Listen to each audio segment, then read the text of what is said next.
جنازہ بسم اللہ الرحمن الرحیم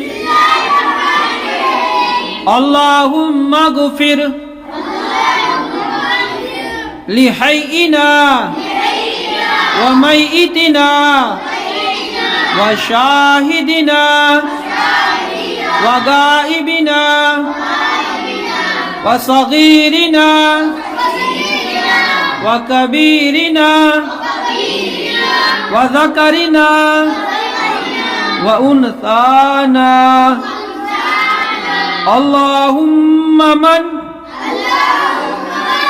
أحييته منا فأحيه على الإسلام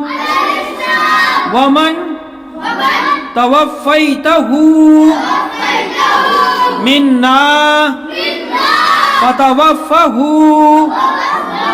على الإيمان